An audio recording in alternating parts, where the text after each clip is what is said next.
bill. Thank you very much. Doctor Shrikant Shinde ji.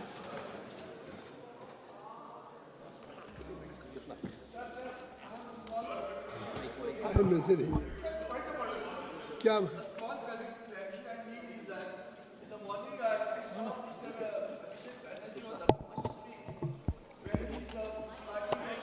No doctor Shrikant Singh.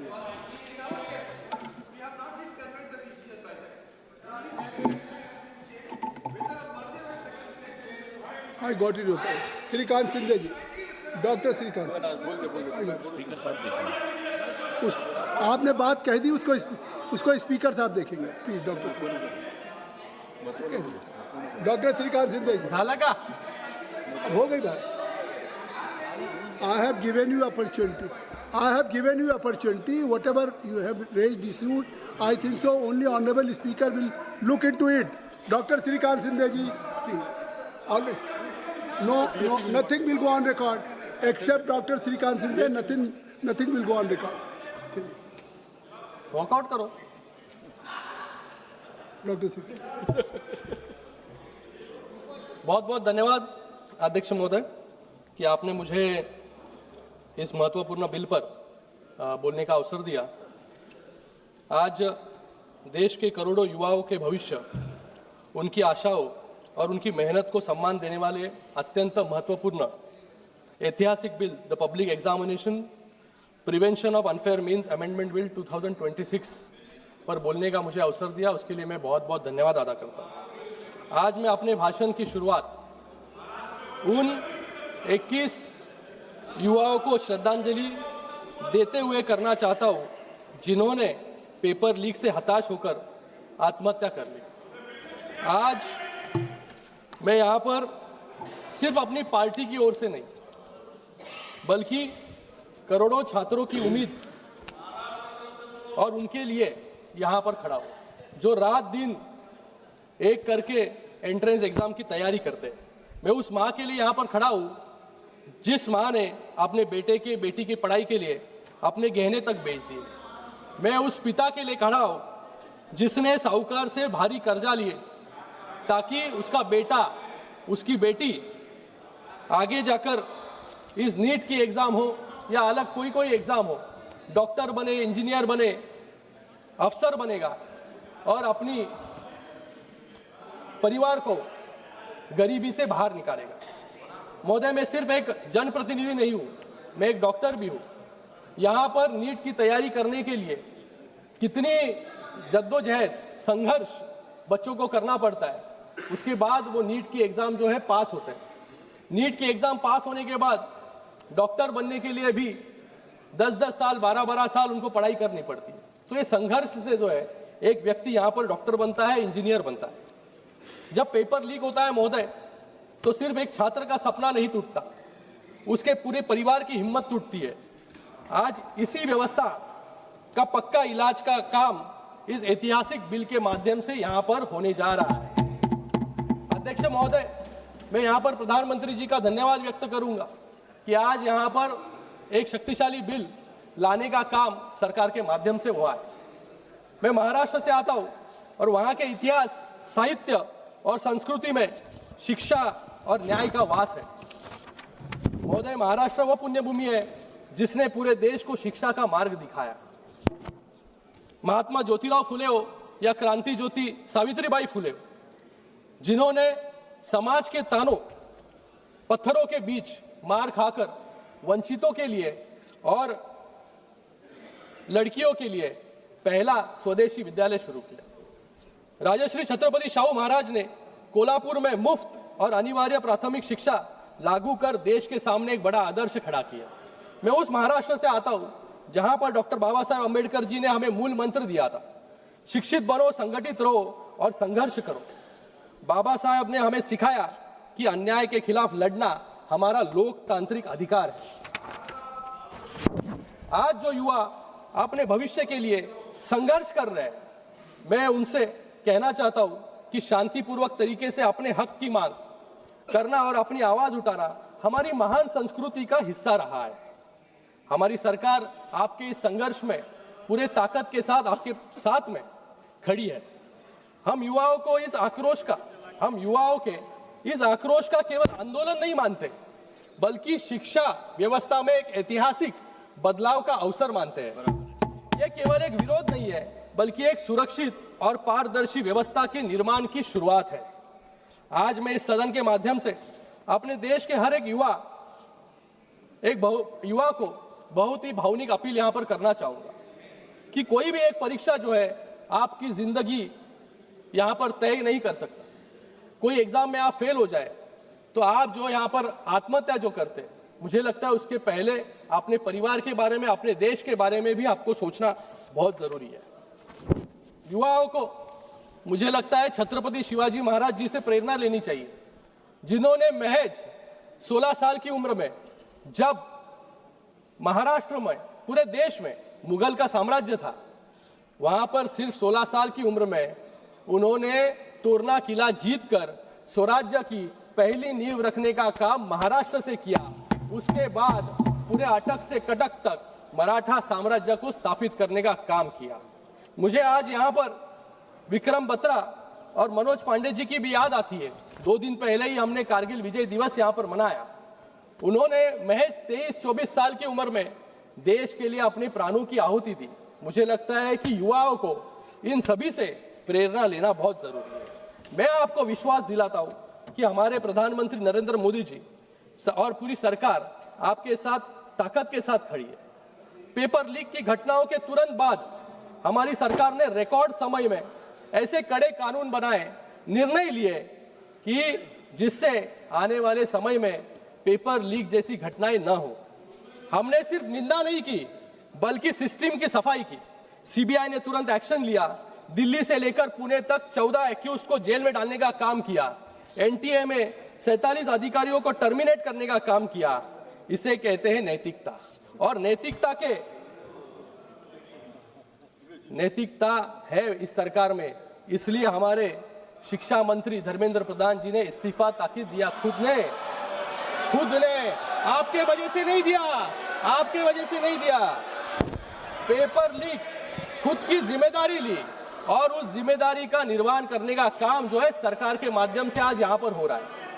Paper leak accused को जल्द से जल्द सजा दिलाने के लिए फास्ट ट्रैक कोर्ट बनाया गया।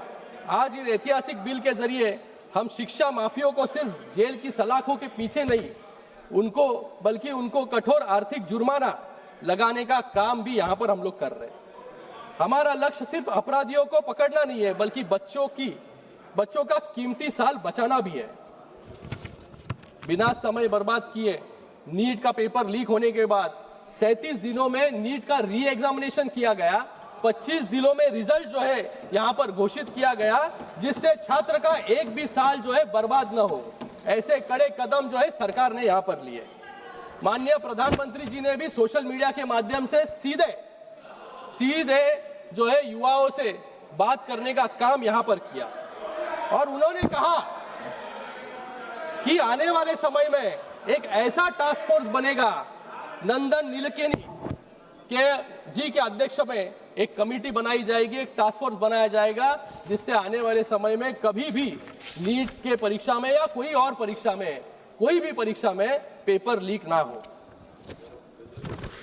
आने वाले समय में ये सब हम कर रहे हैं, लेकिन मुझे लगता है हम सभी को, यहां पर बैठे सभी लोगों को सोचना जरूरी है कि आज युवाओं के मन में क्या चल रहा है, उनकी क्या पीड़ा है। आज यहां पर हम नीट की बात कर रहे हैं। मुझे लगता है शिक्षा व्यवस्था में भी सुधार की बहुत जरूरत है।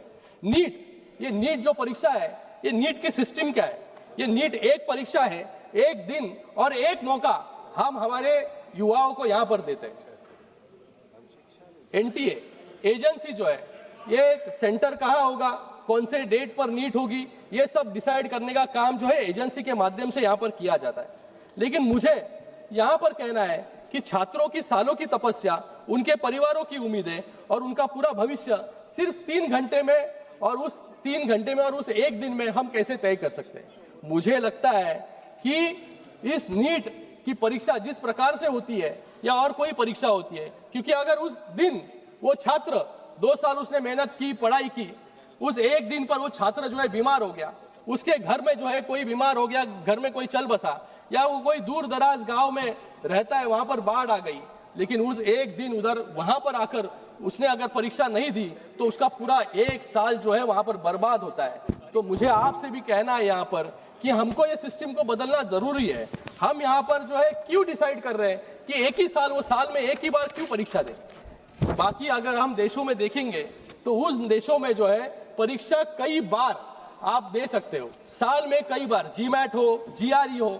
इस परीक्षा में आप अगर अमेरिका में जाओगे तो अमेरिका में कई बार, साल में कई बार परीक्षा दे सकते हो आप, और उस परीक्षा का रिजल्ट तुरंत लगता है, लेकिन उसका एडमिशन जो है साल में एक बार होता है। तो मुझे लगता है कि ऐसी व्यवस्था को अपनाना चाहिए, क्योंकि आज टेक्नोलॉजी आगे जा रही है, एआई है, इसके माध्यम से हम सब लोग को मिलकर इसमें एक अलग रिफॉर्म लाने की जरूरत है। जीमैट हो, जीआरई हो, तो मल्टीपल अटेम्प्ट जो है, चांसेस जो है उसको देना बहुत जरूरी है।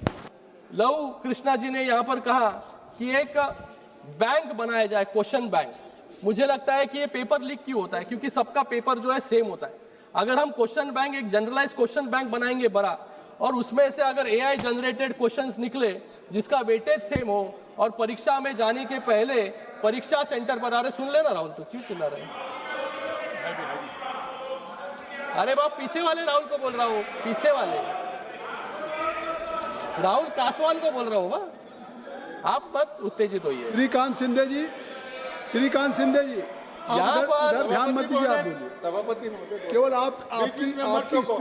आपकी स्पीच रिकॉर्ड पे जा रही है। देखिए, तो जो अलग अलग देशों में अपनाया गया है वो हमारे देश में भी हम अपना सकते हैं, जिससे ये रैट रेस से जो दबाव है, एक तो परीक्षा का दबाव है, एक तो परिवार का दबाव है, परिवार ने जो कर्जा लिया है उसका दबाव है, इन पूरे दबावों से, प्रेशर में से जो है हमें भी विद्यार्थी को बाहर निकालना बहुत जरूरी है। आज एक परीक्षा किसको जन्म दिया जाए? लव कृष्णा जी ने यहाँ पर कहा, एक बड़ा साम्राज्य यहाँ पर कोचिंग क्लासेस का खड़ा हो चुका है। 50,000 करोड़ का ये एक इंडस्ट्री बन चुकी है। 2030 तक ये 1 लाख करोड़ की इंडस्ट्री बन जाएगी। जो कोचिंग क्लासेस शिक्षा जैसा पवित्र दान करने के लिए यहाँ पर खुले, आज वो आईपीओ बनाने जा रहे हैं। तो मुझे लगता है कि सिस्टम को, सरकार को भी सोचना बहुत जरूरी है कि इन कोचिंग क्लासेस को किस तरीके से रेगुलेट किया जाए, और इसके ऊपर किस प्रकार से, क्योंकि 3 लाख 5 लाख ऐसे जो है यहाँ पर फीस जो है आकारी जाती है, और इस फीस के लिए जो है लोन लिया जाता है। तो मुझे लगता है कि सरकार ने भी इसके बारे में सोचना बहुत जरूरी है। आज हमारे महाराष्ट्र में जब शिंदे साहब मुख्यमंत्री थे, तब हमने EWS, SCBC, OBC जिसकी आय 8 लाख से कम है, ऐसी बेटियों के लिए जो है शिक्षा पूरी तरीके से मुफ्त जो है वहां पर जो है करने का काम वहां पर किया। इसके बारे में भी हम यहाँ पर सोच सकते हैं। मुझे यहाँ पर कहने में आनंद होता है कि जिस तरीके से हमने टैक्सेशन रिफॉर्म्स लाया, GST कानून लाकर, IBC कानून लाकर बैंकिंग रिफॉर्म्स किया, लेबर कोड्स लाकर मजदूरों को सशक्त किया, उसी तरीके से आज इस बिल से एजुकेशन रिफॉर्म्स लाने का काम, अकाउंटेबिलिटी लाने का काम जो है हम लोग यहाँ पर कर रहे हैं। आज यहाँ पर सब लोग चिल्ला रहे थे, गौरव जी ने भी यहाँ पर कहा, गौरव जी ने यहाँ पर दिनकर जी की कविता, उसके साथ में अलग अलग कवियों की यहाँ पर बात की। मैं उनको रामधारी सिंह दिनकर जी की 1962 में जब चीन का युद्ध हुआ, उस युद्ध के बाद दिनकर जी ने किसके लिए ये कविता लिखी थी? एक कविता में क्या लिखा था उन्होंने? घातक है जो देवता सदृश दिखता है, लेकिन कमरे में गलत हुक्म लिखता है।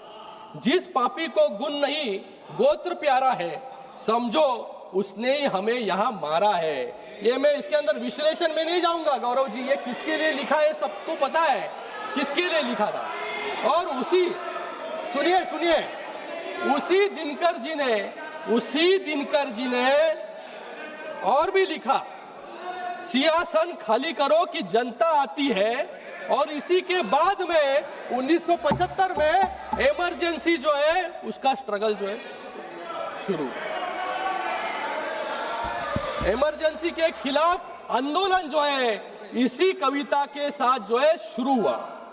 आज यहाँ पर कह रहे हैं कि टीयर गैस छोड़ा, लाठीचार्ज किया, लेकिन मुझे लगता है कि बच्चों को भी, जिन बच्चों को ये भड़काने का काम यहाँ पर कर रहे हैं, उन बच्चों को भी इमरजेंसी की किताब अगर वो पढ़ ले तो उनको पता चल जाएगा कि डिक्टेटरशिप क्या है, तानाशाही क्या है, कि तानाशाही, सर अभी टाइम है, तानाशाही किसे कहते हैं?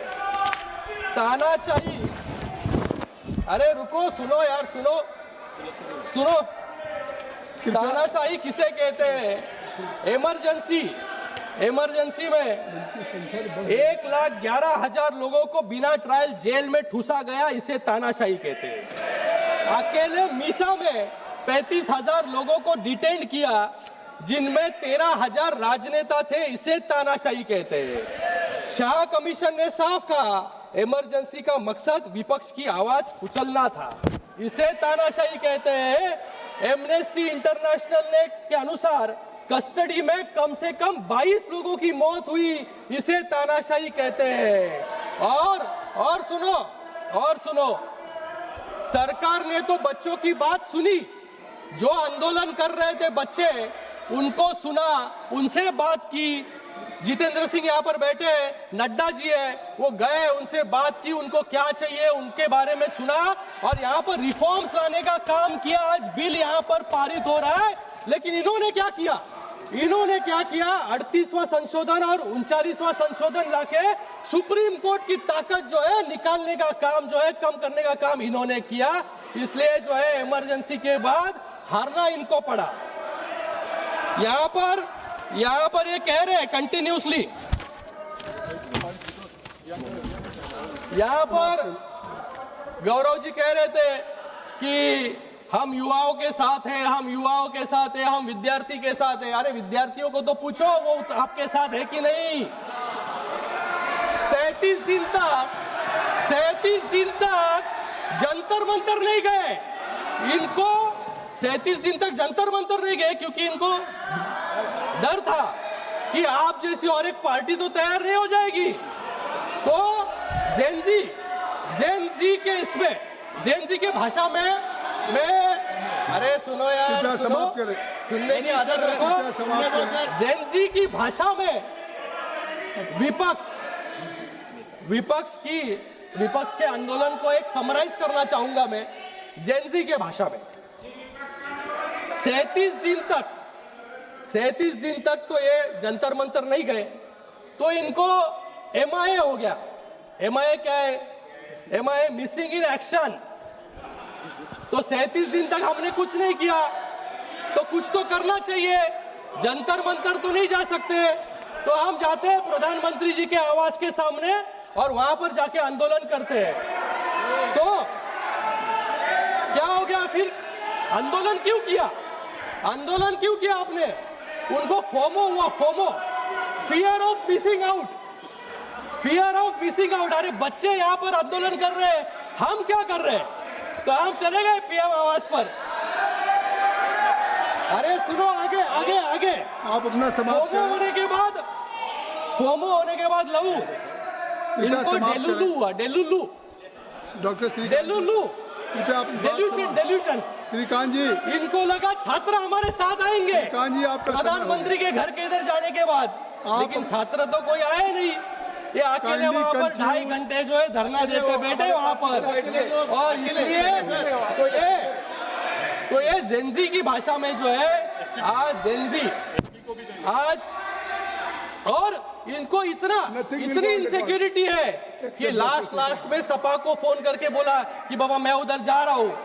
2 घंटे के बाद, 2.5 घंटे के बाद सपा के लोग आए और 1 मिनट में पुलिस। अब समाप्त करें कृपया।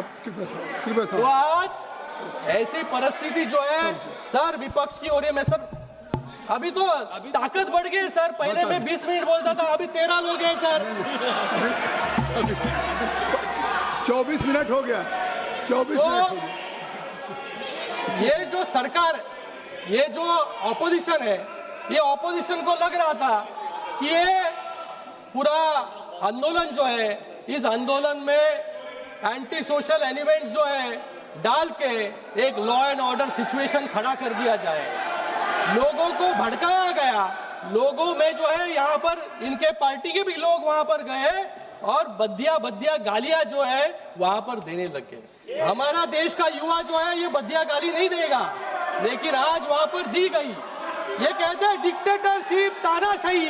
अगर डिक्टेटरशिप, तानाशाही होती तो यहाँ पर जो रील बनाए प्राइम मिनिस्टर महोदय के विरोध में, यहाँ पर गालियां दी उनको, उनके माँ के ऊपर गालियां दी, सीआरपीएफ को गाली दी, सेना को गाली दी, पुलिस को गाली दी। अगर डिक्टेटरशिप नहीं होती यहाँ पर तो ये गाली देने की हिम्मत कोई करता नहीं। आज यहाँ पर जो है डेमोक्रेसी है, इसलिए हमने स्टूडेंट के साथ बात की, स्टूडेंट्स को बुलाया, उनके बारे में उनको क्या चाहिए ये सुना, और आज तो उनके ऊपर के मुकदमे भी हमने वापस ले लिए। इसे डेमोक्रेसी कहते हैं। डेमोक्रेसी को कुचलने का काम जो है इमरजेंसी के वक्त हुआ। तो इसलिए मैं आज यहाँ पर इस बिल का पूरी ताकत के साथ समर्थन करता हूँ, और थोड़ी बुद्धि जो है इनको आ जाए, इसके बारे में भी भगवान से प्रार्थना करता हूँ। धन्यवाद। जय हिंद। श्रीमती प्रियंका गांधी वाड्रा। श्रीमती